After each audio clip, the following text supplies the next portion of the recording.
Welcome to another in our series of Kehillat Israel podcasts. This is a recording of Rabbi Amy Bernstein's weekly Friday morning Torah study.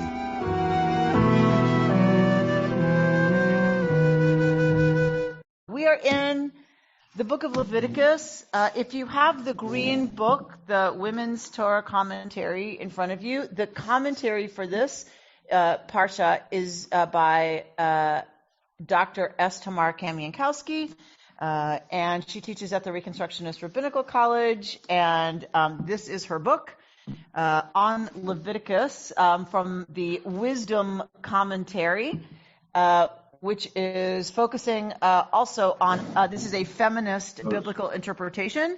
Dr. Kamiankowski did the Leviticus volume. It's her favorite book of the Bible. She's she's an expert in this book of the Bible. And so if you're in the green book, it's her commentary. So I'm going to be using her commentary from this book, which is longer, a bit longer than the green book, but you'll have in front of you kind of what I have in front of me. I learned with Dr. Kamiankowski this past week in her Beit Midrash. You all can go to her Beit Midrash as well. She teaches Hebrew there and some other stuff, and Bible, some Bible stuff. So I was learning with her about the book of Leviticus because that's the season we're in. So she decided to offer a couple classes on Leviticus, and I just want to add something that I learned from her this past week that I did not know.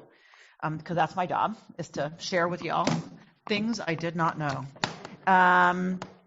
Y'all, I realize, know, most of what she taught. So if we've been learning together all these years, y'all know most of what she taught. So I was very pleased that you all knew most of what I was learning, but I did learn something that I want to share with you, which is about, we've talked, so tell me our sources. When we talk about the critical source material, we're talking about whom? J, E, P, and D. So y'all know this. For those of you who don't, that's fine. That's why we do a little bit of review. So J, E, P, and D are our sources when we talk about looking at the Bible from the source material that all gets put together. So the Yahwist, the Elohist, the priestly source, and Deuteronomy, right? I've told you many times before that there is an argument about dating P, right? There's an argument about early P or late P. And there is a raging debate still about it right now. And it's heated up a little bit, some of this dating stuff. So we are studying right now what is considered another source, which is the H source, because we are in now the Holiness code, right? So there's an argument about early P or late P, which you know, because I've told you that. And H is a source that we need to decide, is it before P and P incorporates it, or is it after, that P is responding to something with the Holiness code. So what have I taught you about H? Now I've got them stumped. All right. What I've taught you about H is that the priestly source that is dealing with pure, impure offerings and the technicalities around that, what the Israelites are supposed to do vis-a-vis eating it, all the rules and instructions and all of that, that the P source doesn't care about behavior. So P is not interested in behavior. We know H is. We're going to look at the text. The Holiness Code is all about people behaving in ways that are in line with holiness. So what I learned from Dr. Kamiankowski, early P, late P. I've argued for an early P for my own reasons. I never shared with you why. What I learned from Dr. Kamiankowski is some of the earliest biblical criticism that wants to make P late is anti-Semitic in nature. I did not know that. Why? How? If P is only concerned with legislation, only concerned with the law, not concerned with morality, ethics, behavior, if P is only concerned with this is how you do this is how you do that, this is how you bring the offering, this is when you bring it, then you don't do that, then you do this. if that's what P is concerned about and P is late, then anti-Semitic thinkers can point to Judaism, meaning kind of the later expression of Israelite religion as it's becoming Judaism, is only concerned with the minutia of the law, right? And this is a comparison against Christianity, which is concerned with love and God as love and forgiveness and human behavior. So it's an argument kind of coming against Judaism for P to be late. I'm not saying that's the only argument to make P late. Some people really believe P is late because of other evidence. But I did not understand that so many of the early documentary hypothesis scholars really had an agenda to make P late in order to criticize Judaism that was coming out of biblical cult religion. Back to politics, right? Or theology, which sometimes, right, I'm not sure they're so different, right? So that's one thing. So then the other thing is those people with that agenda are going to argue that H is what? H is early and is incorporated into, like P incorporates H, which was a long ago earlier text. As Judaism evolves into this legalistic, minutia obsessed religion, H gets dragged along from an earlier time. That's, of course, backwards from how I think about this and other scholars think about this, that P is, in fact, an early source reflecting accurately early practices in the cult. And it continues, right? It's not just early. The P writer and the school of thinking continues, but that H is a response by P to people like the early prophets, right? Who are saying, right? We read it on Yom Kippur. What do I want with your sacrifices, Israel, when you're oppressing each other? When you take the poor person's garment as pledge and they're freezing at night. What do I want? I want you to unfetter the chains of the, right? You know it. You've read it. Hopefully you're sitting there reading, right? Carefully as we go through services. That's what I want. To lift the yoke off the upright, to feed the hungry, to clothe the naked. That's what I want. I don't care about your sacrifices that you bring to me on Yom Kippur. Fat on your sacrifices if you're not behaving as moral and ethical people. So that H is seen as a response to that criticism by the priestly school that starts to have a more dynamic understanding of the divine. The early P material that we've been studying till now in the book of Leviticus, that material has a very static God. Remember, we talked about God is infinite, God is only holy, God is all that, God is only pure. How do you have that God interact with human beings who are pure and impure and pure and impure and pure and impure just by virtue of the fact that they're human? How do you have a relationship between those? The cult is to mitigate that relationship. That is the point of the cult. So it mitigates that relationship. Now you start to have a slightly more dynamic theology in H. That God is impacted in some way and involved in some way with human behavior. Cares, if you will, about human behavior. That is a more dynamic God. That is a different God than we have in the earlier priesthood. Okay?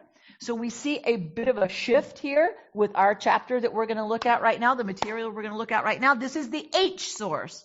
And so you can decide, is that an earlier source? Is that a later source that the priests are coming to a new expression of theology and a new understanding, if you will, of God and humanity and their relationship? H stands for the Holiness Code. The source, the school that has the philosophy that results in the texts of the Holiness Code.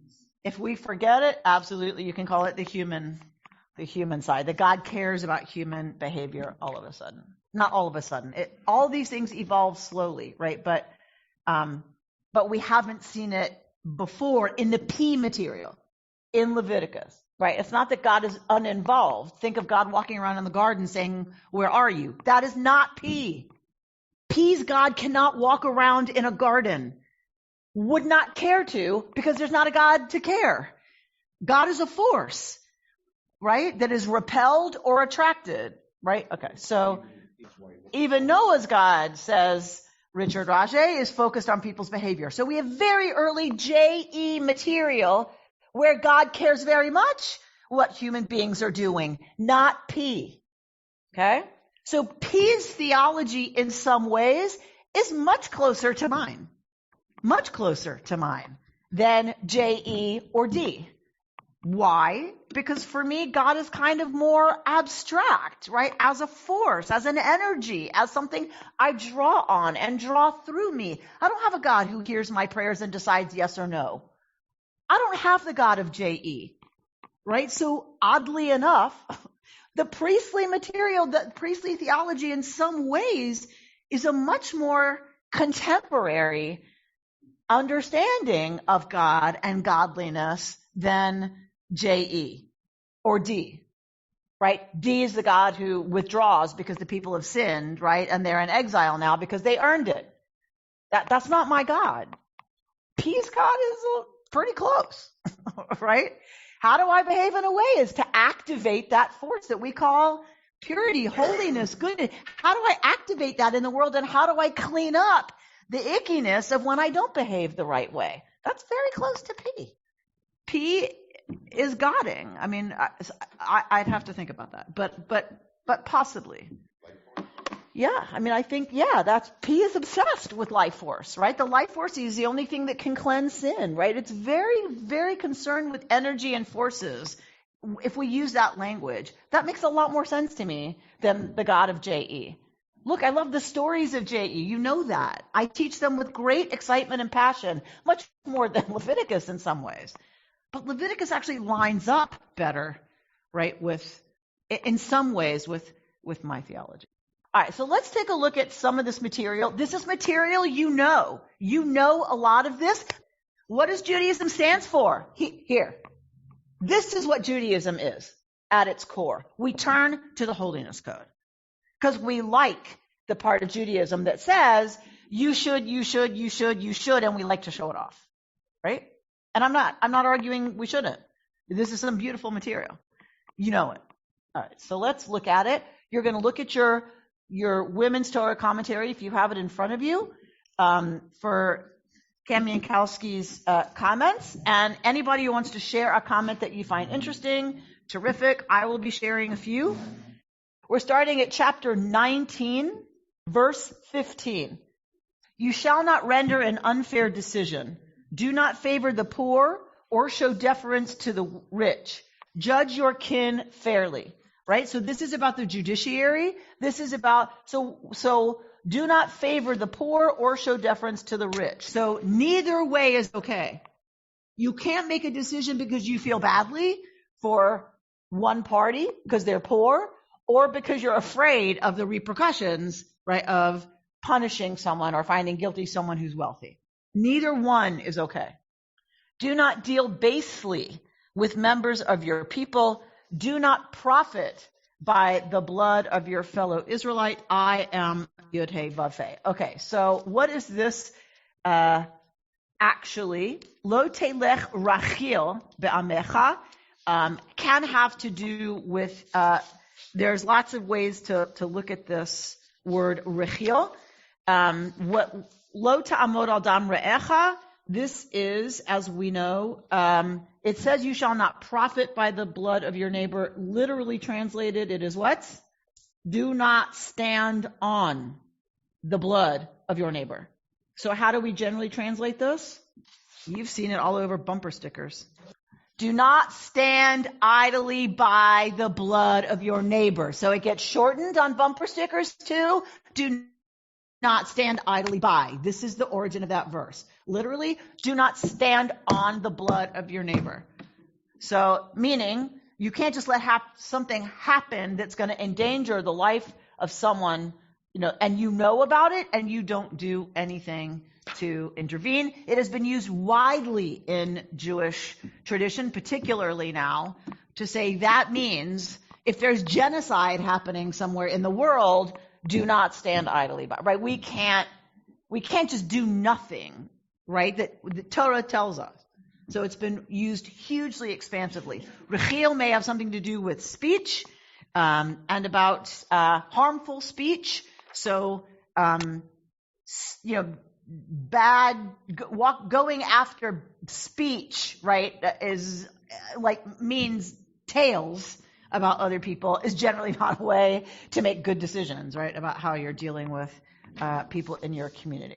All right. Now, interesting that one of the things the Holiness Code deals with is how we should feel, which is interesting. This is the only, according to Kaminkowski, this is the only ancient Near Eastern law code that talks about how we should feel or think. That's a really hard thing to legislate, right? And we've had this conversation around Ve'ahavta et Adonai Elohecha, right? The Ve'ahavta after the Shema. How can you legislate love? So this is more legislation around how we should feel and how we should think. So what is that? Lo tisne et achicha bilvavecha. You shall not hate your brother in your heart. Hocheach tochiach et amitecha. You shall reprove, is the English, your amitecha. I don't love kin, like a member of your people. Velo tisa alav chet. But, this is the disjunctive vav, not the conjunctive vav. Velo, but don't bring on yourself by doing so, chet, sin. So what does that mean? Reprove your neighbor, but don't, in doing so, bring upon yourself sin. Any ideas? People at home, you're going to have to unmute, because on my screen is just the text. I've always interpreted to mean that you have responsibility to tell your neighbor when your neighbor is doing something wrong, but not to the extent that you sin, that you need to be careful at how you criticize people. And so what would sin look like? The Lashon Hara. So Lashon Hara is slander, is gossip. So how does reproving your neighbor fall into gossip? What's the connection? Well, you could be telling them about gossip. You what? Well, it's also how you do it. I'm sorry? Say it again? It's how you do it. All right, well, what's the sin? Y'all are all telling me about how you do it. What's the sin? That's what the sin is. The sin is if you behave in a manner that is hurtful or derogatory toward them, then you're kind of stepping into their muck pile and you're not making a change. Okay, much better. So now you're minding someone else's business. So now, no, this is not about staying out of someone else's business. This is the opposite. You are required to step into other people's business. Right. You are implicated. All right. So, but that's what I wanted to hear. How can I sin by doing that? I heard damage, hurt somebody else. So correcting someone about something I don't know actually to be true that they did or didn't do. Okay. Or reprimanding. Reprimanding? This is about reprimanding. See how confusing this gets? You're supposed to reprimand your neighbor. But you're not offend them? supposed to sin by reprimanding your neighbor. Barry, you've had your hand up so politely. Yes, thank you. I see a dual meaning here. Semitic languages in the past used the al, the on word for something to have against another person. So if you take it that way, then you do not carry his sin against him. You see someone's sin, and you carry. And Barry, the sin is of the other. The sin is of the other person. The other person is sinning. I see that person sin, and I hate him in my heart for sinning. And I don't go and tell him, look, bro, this is not the way to do things. You're missing your point. You're missing your mark. So and the other meaning, the dual meaning, is that you may have the fact that you did not reprimand that person, the fact that you did not stop it, will become a sin upon you. So there's a dual meaning to carry the sin of another against them. All right, but I think the evident meaning of the text, though, Barry, I think is that disjunctive vav is important. Hocheach tochiach, but don't bring on yourself sin, right? So I hear what you're saying, that if you don't do hocheach tochiach, that's a sin. It does not feel to me, though, it doesn't need to clarify at the end, and if you don't, it's a sin. I feel like Torah is giving us more detail that you must reprimand your neighbor, but don't do it in a way that then brings on you sin. Could it be do not diminish them? So do not diminish them. I think absolutely. No, or justify a sin of your own because it's in correction of their sin. And what's that sin? Well, you could, just to make it more contemporary, you can say your own falsehood in response to their falsehood to try and correct them, and then it's sort of like Twitter, right? Where everybody's justifying some sort of end result, but it's okay to lie because it's in a good cause, or I'm trying to. So let's say you're reprimanding your neighbor for lying or giving disinformation, right? And your own disinformation, your own exaggeration or disinformation to of your own. Them. Okay. It just becomes a kind of arms race. So you have to correct them ethically to try and stamp out otherwise it just. Right. So I think Torah's concerned, and the rabbis definitely read it this way, that yes, we must reprimand and address what we see as wrongdoing in our communities. We have to be willing to confront one another. We can't do it in a way that now makes the situation worse, right? That hocheach tochiach is supposed to be about how we can help improve the behavior in our society. If we behave in a way that's ugly, nasty, diminishing, embarrassing, angry, blaming, shaming, all of those things, we have done the opposite of what this is intended to do, which is to have less of that in our society. And this is why I don't argue with some people.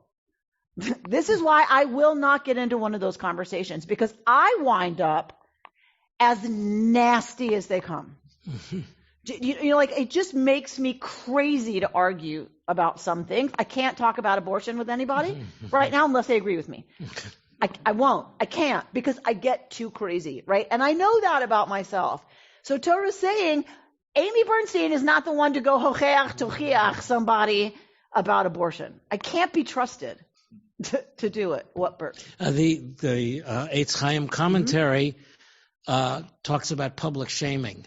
Mm-hmm. That could be the sin. Sure. That right. if you're criticizing somebody, but you're not doing it face to face. You're doing it in public, which is a sin. Well, doing it face to face in public is the same sin for the rabbis, by the way. Halbanat panim, embarrassing someone publicly. That's what I meant. Whether it's face-to-face or on Twitter, right. It doesn't matter for the rabbis. It has to be private. It has to be respectful, and all of those things that we just mentioned, right? That you don't want to increase behavior that is embarrassing, shameful, humiliating, all those things. That is not helpful. Wouldn't it also be sinful if you were shaming them not in public? I mean, if you basically called 100%. Them a lot. So it's not just in public, it's also private behavior. Absolutely. Yes. Both. Gam v'gam. Yes and yes. Rechiel, we think it's about speech. Yes. About harmful speech. It's in Numbers 12 about Miriam. So, Amy, it's also about not throwing in the kitchen sink, about sticking to the topic that you're correcting. Because I tend to say, and then you did this, and then you did that. Right. So sticking not to the piling one. On. Right. Right. Which goes to all that kind of behavior that we don't want to see as a result of trying to mitigate bad behavior. Right. In dealing with bad behavior, don't do bad behavior. Right. And, the rabbis write about this like tomes. They write on this. A lot of ink, rabbinic ink, has been spilled on this. And so like Rambam says, you have to be calm enough to approach someone to do this act, and you have to be calm enough and open enough to be ready to forgive the person. So you don't just reprove them and then run away, says Rambam. You need to wait till you are cool-headed enough and open enough to, once you reprove them and they say, I am so sorry, I didn't realize I was giving disinformation, I thought vaccines really do kill you, then you have to be open to accepting their apology. Mark?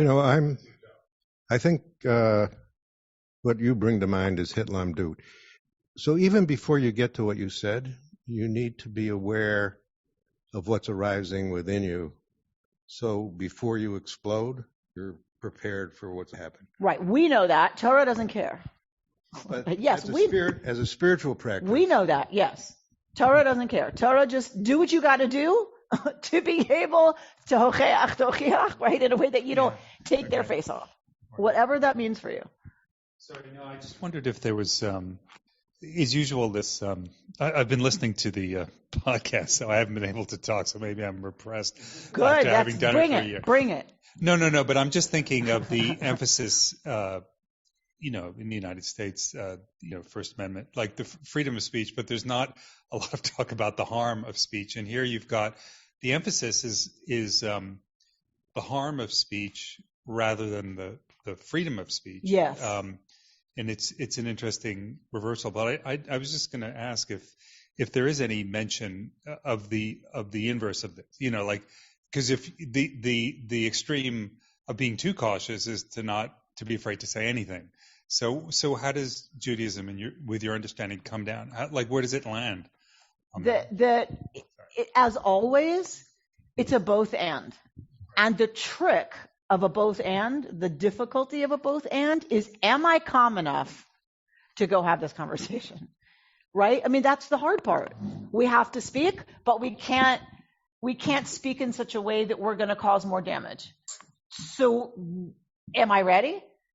Is it about this issue? Is it about that issue? In what way might I communicate? Maybe I just need to send them an email because I'm not able to have that. I don't trust myself to have that conversation face to face. Maybe if I can only do it face to face, right? Until I can think, but that's the work. The rest of the work is figuring out where can we fulfill the injunction without violating the other injunction? Mm-hmm. That's exactly right. Mm-hmm. That's exactly right. And that's really hard. Right. It's really hard. Be silent and turn the other cheek, or what, if you just have an absolute about something, it's not easy to do, but it's at least clear what you're supposed to do. Judaism is much more murky. So then is there that implication or that asking of us then to be better people ourselves, or to do our own work first, so that if the goal is to address and not stand silent, that demands of us then also to become better at who we really are, so that we are in a better place to address more of the concerns or more of the issues? Is that absolutely? Because that's the only way we can fulfill this commandment. Like I said to Mark, Torah doesn't care. Do what you have to do to get there, people. Now we can talk for days, which we do, right, about well, what is that going to take, right? Rabbi El Shai, that I was going to share with you, her commentary, is about, okay, so some of these are actually connected to the work that we have to do before we're able to go do the work of hocheach tochiach, right? And just to tell you also, Mark, Rechil also has to do with trade. So possibly Rechil means people who are not part of your permanent community, right? And so it depends on which meaning of the word you want to go with as to what we want to interpret that to mean. The text keeps on saying kinfolk. Does this just refer to fellow Jews? So that's a good conversation to have. Yes, because we have other rules that say what? Ve'ahavta et hager. You will love the ger, right? So this is about the people who are considered your people. This, right? Then we have laws about how you treat the ger, right? But you still, I would assume Jewish tradition says you also have to be nice to non-Jews. Yes, but, but I mean you may about not these have things. to do hocheach tochiach. You may not have to reprove them. You have to be nice to them, like we're going to see those texts. But there seems to be a difference between what is your obligation vis-a-vis an Israelite or someone who is a permanent part of your community versus a ger. I was thinking that if you had a way of saying in the way we're just talking about, we ought to reprove them or talk in a way that fosters a conversation as opposed to going up and punching them in the nose, which a lot of people do these days, would be probably a way to go. Yes, so that it's about speaking to someone, not about violence. Yeah. Absolutely. Dave?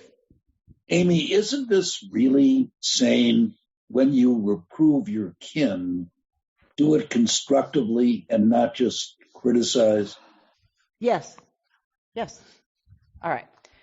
Lo tikom v'lo titom et b'nei amecha. You shall not take vengeance or bear a grudge against members of your people.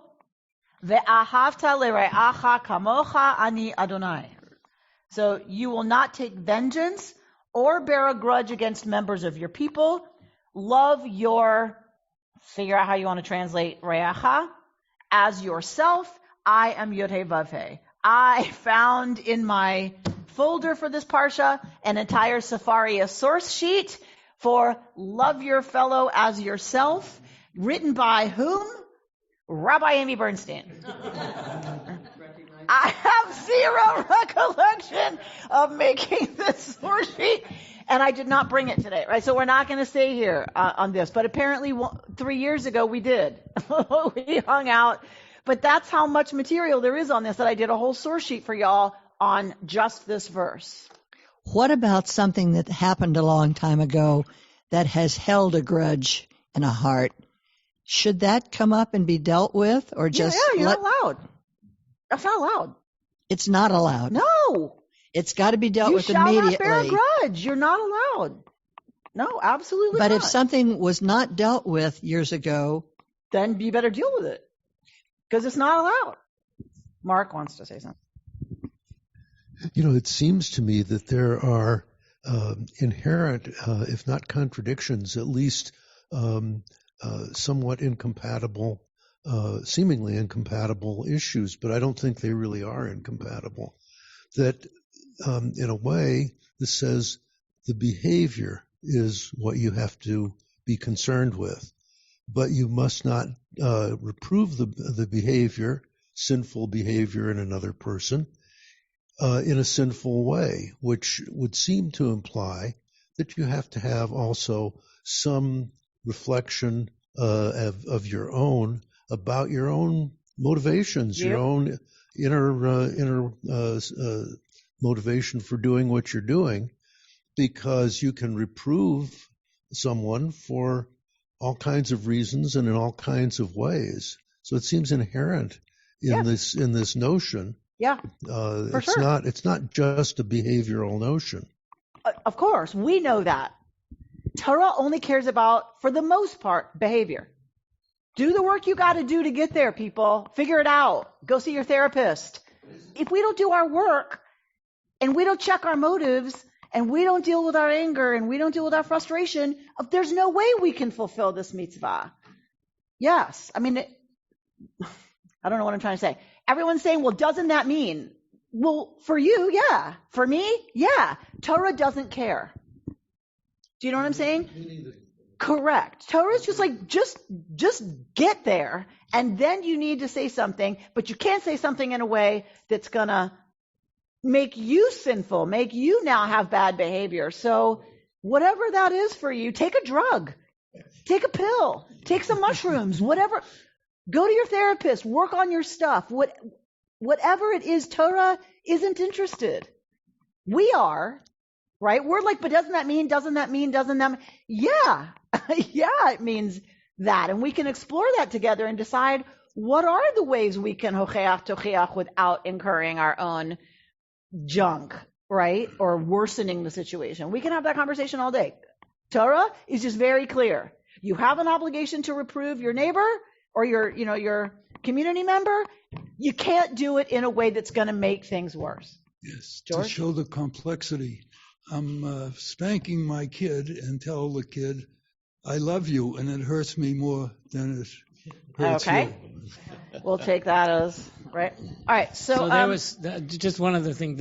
I don't know who it was who said, don't love your neighbor as yourself because their tastes may be different, which is a completely other take on this. All right, so I'm going to read a little bit from Kaminkowski on this verse. The first part of the verse bans both taking revenge and bearing a grudge. The rabbis describe the difference between these two actions or attitudes in a later text by an example. Verse 18, and then it gives the example. Verse 18 begins with a warning about behaviors and feelings, a trope which permeates much of Leviticus 19. Action and intention are interwoven. The Bible stands alone among ancient Near Eastern legal traditions in dictating feeling and intention. You shall love your neighbor as yourself has been the source of much interpretation within both Jewish and Christian traditions. In fact, almost every word in this verse has been the object of interpretation. For example, there have been a variety of suggestions regarding the meaning of the word neighbor. Earlier rabbinic interpretation tended to interpret the word neighbor as a member of one's own community, right? Then we get stuff from the Talmud.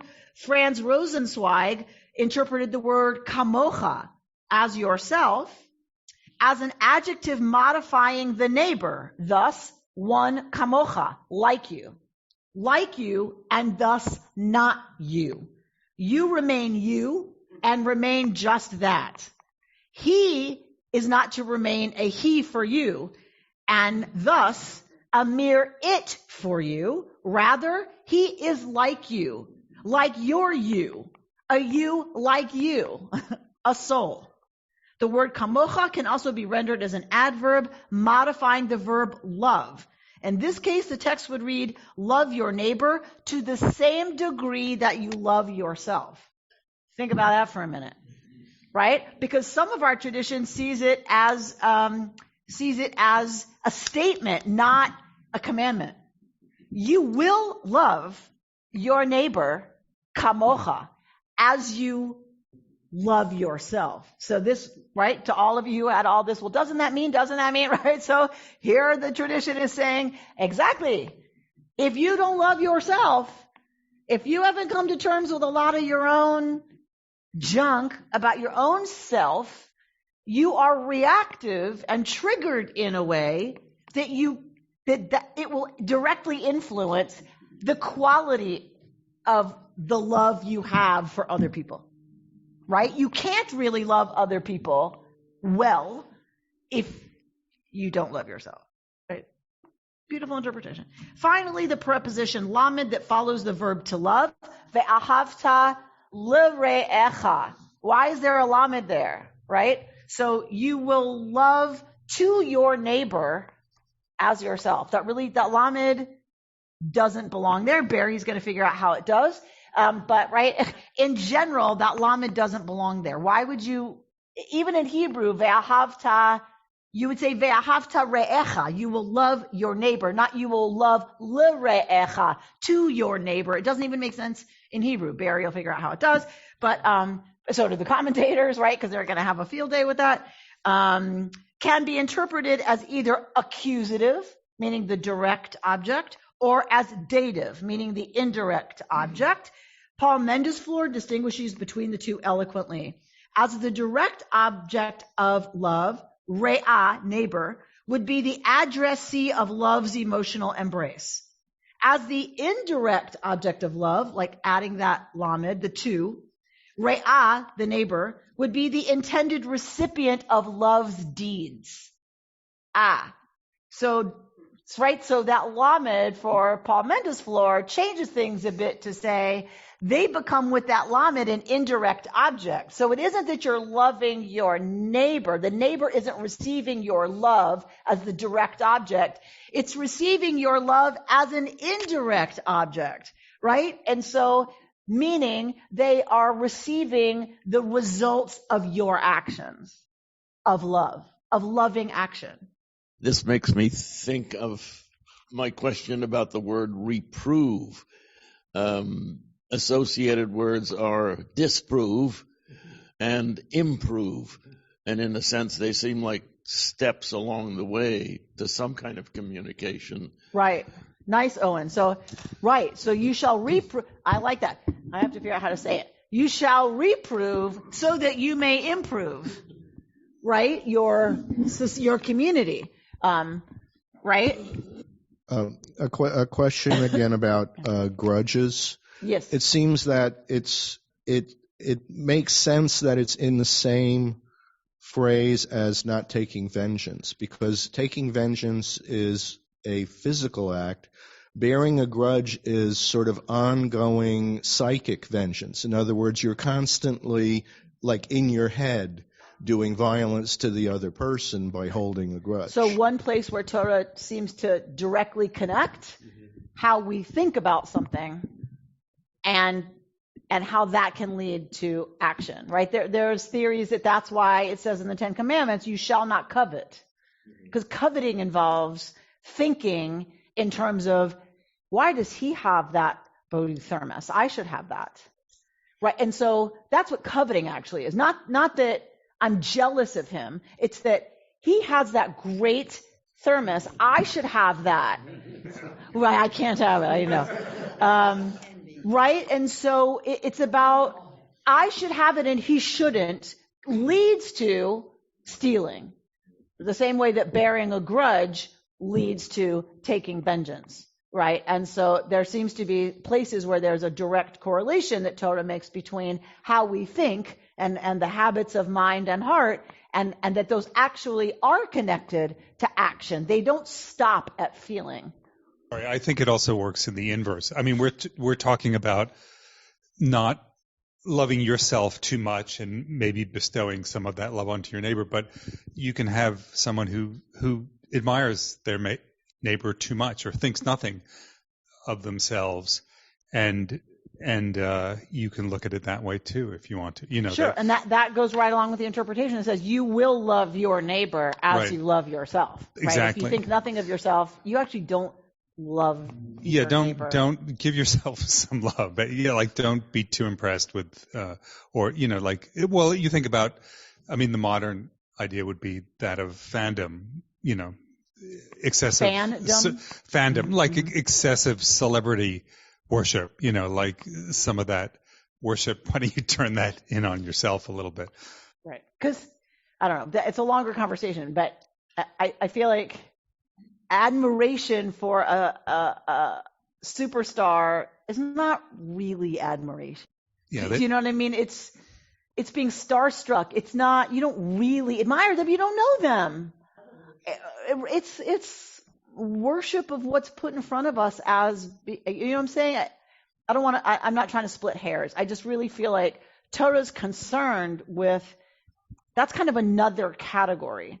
But this L'Reacha Kamocha, you won't be able to love another human being if you can't recognize and appreciate things about yourself. You don't really admire them. If you have nothing about yourself you admire, do you really admire someone else? I don't know. Yeah, exactly. All right. So, Barry? I feel. Okay, let me try something, a thought experiment regarding the preposition, the le preposition. I knew it. Okay. Because it's been in front of my eyes all the time at school, and I've never noticed that it's a le re'echa and not an et re'echa. Thank God. Yeah, but when you're commanded, I remember two commandments. One being to love God, v'ahavta et Adonai Elohecha, right? And you have v'ahavta et hager. Now, when you use the et, which is a direct object, then you do that for your own sake. You love God because then you would feel great. You love the stranger because if you provoke the stranger, if you're hateful towards, then these people know how to do intifadas as well. So you will also suffer. So for your own benefit, you should be nice, you should love the stranger, and you should love God. But when you the le preposition stands for, sometimes for the English preposition for, and that's when you love for your fellow person, and not for your own sake, for your own interest. So I like how that lines up with that interpretation that we just heard a little earlier, right, from Franz Rosenzweig, that says, the love shall be for your neighbor, meaning it's a thou, not an it. And what is the I-it relationship? The I-it relationship is about doing it serves my needs, right? Loving you, treating you a certain way is about reciprocity. It's about, no, not reciprocity. It's about, it serves me, right? I treat you as an object. It's about me. I'm not finding, it's instrumental. That's instrumental for whatever my purposes are. And what I hear you saying, Barry, is that following that line of thinking, you should love for your neighbor, right? That it should actually be about loving your neighbor, being good for them, really caring about their well-being, and regarding them as a thou. And what might that mean from that? What does that require of me? Versus I see you as an it, which is a means to an end, right? And so I love that. That's a lovely interpretation. I'm just going to argue that I think ve'ahavta et hager is not so different, because we get told over and over again that loving the ger is because ki gerim hayitem be'eretz Mitzrayim, because you were strangers in the land of Egypt. We didn't do violence against Egypt. God did. Well, we destroyed that country. But I get it. I get what you're saying. I also just Egypt got destroyed because of the treatment towards but it wasn't because during. Israel did it. Israel didn't do an intifada, right? So I mean, it's like we're not an intifada type folk. No. We're not an intifada. All right, unless we're blowing up British headquarters, but that's a different conversation.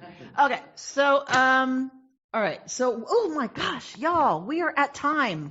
Holy buckets. All right, so we're not going to get to mixing animals that are pulling things. But David Seidenberg has a nice piece in Kamienkowski's book. She put a piece by David Seidenberg in here about the next section of not mixing stuff, talking about genetic modification of plants, and to some extent, breeding of animals, and I'm really kind of wrestling with when is it okay, when is it not okay? Is it okay in some circumstances and not okay in other circumstances? Torah seems to be concerned about monkeying with nature, right? Presaging the arguments we're having today about genetic modification, right? And so it's prescient in that Torah cares very much about maintaining the order of creation, because when you start to monkey with that, all kinds of crazy and destruction and things we don't foresee or intend can happen. That for me is like, whoa, Torah has it going on, right? Like, because now we can manipulate nature in all kinds of ways that we know, right, can bring destruction. And even unanticipated destruction and consequences. It's too bad you're not going to get to that, because I wanted to ask you about, Jacob's exercise, with the sheep and the, because he seems to be undergoing a certain amount of genetic engineering, not precisely, but right. But I guess next time. So he does so for only numbers. The numbers of spotted and speckled increase because he mates them together. He's not crossing the lines that Torah's worried about. Oh, okay. Torah's worried about mating a donkey and a horse, creating a mule. Or is it the other way around? Right? That's where Torah's concerned. Okay, so they don't see that. It was just something I've always wondered. Yeah, so that's not those are the same species. They normally mate. He's just he's choosing the partners. Now, you can say, well, isn't that engineering? Yes, not in a way that scares Torah. You're not crossing a line. We can draw the line somewhere else. We can say he was wrong. For Torah, There are lines that start to monkey with the separation that happened at creation. That's where we get into trouble. Now, Seidenberg is going to ask us to consider, where is that line vis-a-vis genetically modifying Because a lot of food. genetic modification, you're just taking attributes from the same species and right? So roses, let's take roses that now are made to be these huge blooms and have no smell. Is that a problem? Why? Well, see, there you go. Judah says, I don't like it because I like the smell. But would Torah worry about that? I would say I don't think so, right? But there are places where it's like if you genetically modify the rose to drug people as they walk by. No, they don't. I guess they're called chimera, is the where you mix the lion's head with all the worst nightmares in the prophets. Can happen. Yeah, for sure. Torah is very worried about it. So I just want to close. I want to close with Rabbi Rami Shapiro, who I love. Being holy, right? This whole business is the Holiness Code. Being holy means acting in accord with an awakened insight. If we know that we are one, we cannot exploit, harm, abuse, or otherwise do violence to our neighbor. And we see that we are all neighbors, all kin, all manifestations of the one being, Yud-He, Vav-He. We would no more think to exploit or exterminate another species of animal or another species of plant life than we would think to have our right hand take up an axe and chop off our left hand. We would know and care for the one body in which all of us dwell. But Yud-He, Vav-He did not say to Moshe, no holiness. Yud-He, Vav-He just said, be holy. Can we be holy without the insight of holiness to support us? What Moshe heard when he opened his ears to reality, capital R, was the imperative to act as if he knew the truth, capital T. There will always be doubt. There will always be a healthy skepticism. There will always be a sense that I am alone and not part of a greater whole. And we should act from holiness anyway. Regardless of whether or not we have seen reality and know the one, capital O, we are to act as if unity were reality. Torah is saying, don't wait to feel the unity, act as if it were so. And in so acting, you will perhaps discover the truth of what we are saying for yourself. Being holy will not guarantee awakening to holiness, but it will maximize our opportunity for awakening. So how shall I be holy? By acting as if everyone and everything is kin, to your question, Bert. By not exploiting, lying, cheating, and murdering. By not robbing others of their thermoses, their emotions, their dreams, and their futures. By taking care that our speech heal, not harm. By doing the many, many things that Torah and her sages describe when they deal with the right way one human being should act toward another. For I, Yud-He, Vav-He, your God, am holy. Why bother to be holy? Because Yud-He, Vav-He is holy. What is a norm for Yud-He, Vav-He must become a norm for humanity. And since we are a part of Yud-He, Vav-He, or rather, Yud-He, Vav-He manifests us as an ocean manifests waves, we know that holiness is our divine nature. Holiness is not alien to us. It is our deepest essence. What Torah asks is not that we change what we are, only that we discover what we are and act accordingly. You've been listening to Rabbi Amy Bernstein's Friday morning Torah study from Kehillat Israel in Pacific Palisades, California. For more information, go to our website, www.ourki.org.